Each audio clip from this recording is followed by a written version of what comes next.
刚刚光庭弟兄带我们啊，这个有一个很好的开头，就是我们就怕弟兄姊妹把这个书一翻开之后，这个引言都不看，目录也不看，然后就开始看第一篇了。读完了之后，这本书叫什么？这本书也不知道叫什么哈。那我想他刚刚给我们很好的开头，就是读过这个戒言。那弟兄们也在把第一篇啊，给我们一个很好的加强。简单来说，你要有一个深刻的印象。我们说到这个生命啊，这里说的生命就是神自己，但是呢，就是三一神。我们强调他的三一，是因为要让你看见这样一位做生命的神，他要和我们发生关系。如果他不是三一，他就没有办法和我们发生主观内在的生命的连接的关系。好，那今天我想我要用一点时间来把这本书的目录啊，总共有14篇，快速的来浏览过，好不好？这样你每一次、每一段、每一篇，你就知道它的这个地位、它的意义何在。这本书总共有14篇，那跟这本书的姐妹书就是《生命的经历》有19段，19段。那事实上在这个张玉兰的这个弟兄的这个序里面，这两本书不是分开的。它其实是一整套的东西，清楚吗？你需要经历生命吗？你需要经历生命，你就需要认识这个生命，对不对？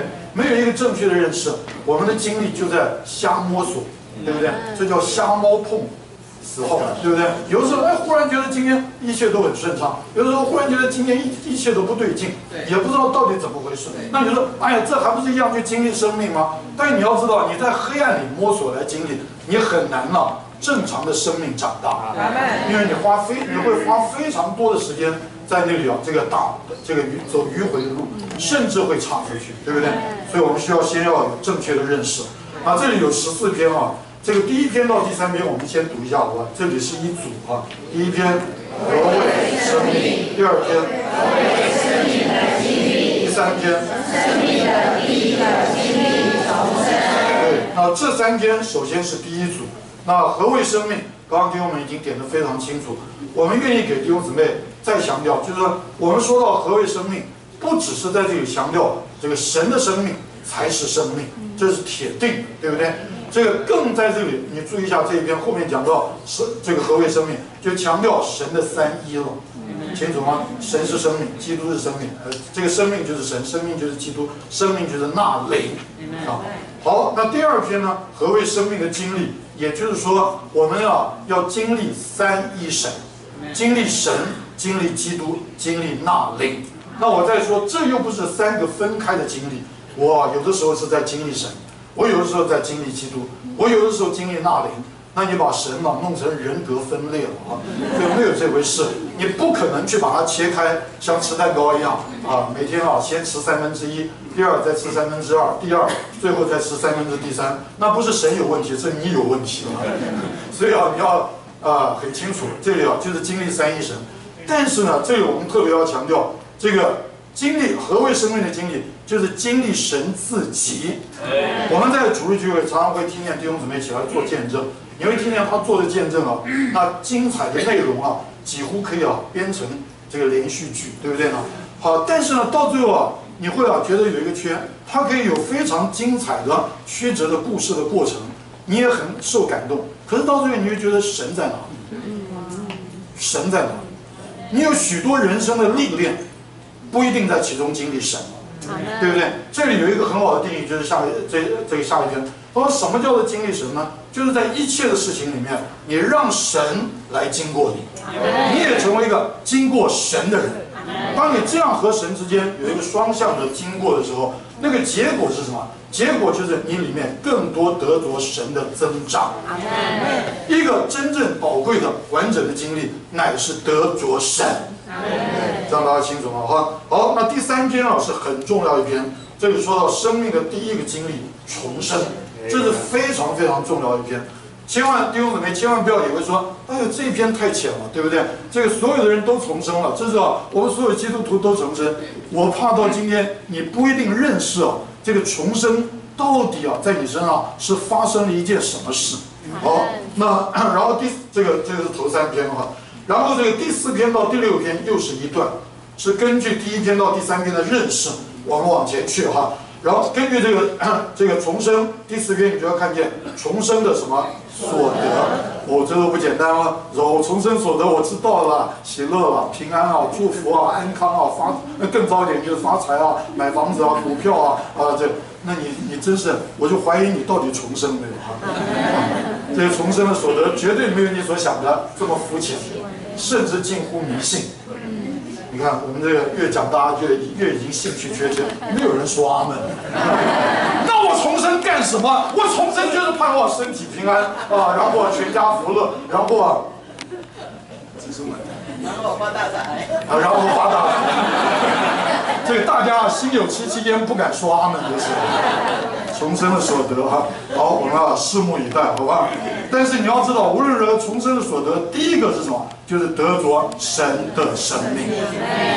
大家又来了，哎呦，我真失望。下一周我不来了啊。好，那第5篇呢，这个又是根据第4篇说到重生的感觉。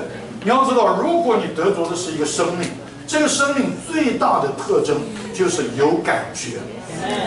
清不清楚？神所有所造的生命都是有感觉的。植物的生命有没有感觉啊？有。植物生命怎么有感觉？植物至少有一个感觉，就是向光，对不对？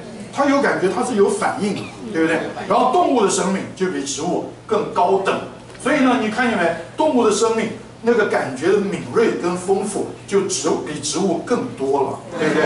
那人的生命就比这一切更高了，对不对呢？这个人的生命是所有受造生命里面受造生命啊，你要注意听，最高的生命。所以你看人的生命那个感觉的细腻跟丰富还有敏锐，远超过植物跟很多的动物，对不对？那大家弟兄姊妹，你要知道，宇宙中最高的生命是什么生命啊？对不对？那个非受造、神圣、永远的生命，弟兄姊妹，那你要想想看，这个生命它整个在层次等级上远远高过所有受造的生命，那这个生命会是麻痹的吗？是啊，这个没有感觉的吗？这个生命那个感觉啊，那是更细腻、更深入，而且更高尚啊，更尊贵的哈。好，弟兄姊妹，这些就是我们要看见神在我们里面那个生命的那个感觉的宝贝。那你说这些感觉的目的是什么呢？这个你要知道，生命的感觉就叫我们得着生命健康的测试，对不对呢？你的胃忽然很有感觉了，那就是提醒你你的胃有病，对不对？你的胃不大有感觉，感谢主，这是何等的祝福啊！这个没有感觉是一个最健康的感觉，好悬啊！我们怎么忽然讲起哲学出来了？你会不会这个强烈的感觉你心脏的存在，砰砰砰砰砰砰砰砰砰砰会的请举手。我想在座有的年长会对不对？因为你的血压升高，你的心悸在心跳在那个心悸。我跟你讲，连我有的时候都会心悸。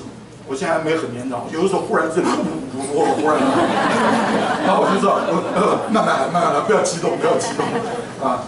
阿门不阿门？我说哎呀，刘给你这么一讲，我就知道我现在生命已经完全几乎达到成熟了，因为我从来没有感觉。那可能不是没有感觉，是麻木不仁。这里面学问可大了，所以你要周都来，好不好？要来上这个课。阿门不阿门啊？不要只看上周点心我真是失望是对，没有谢客的话我不来。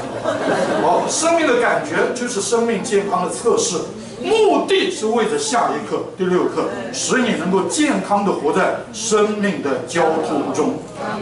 弟兄姊妹，生命的交通是基督徒与神之间那个关系最宝贝、最甜美的一部分。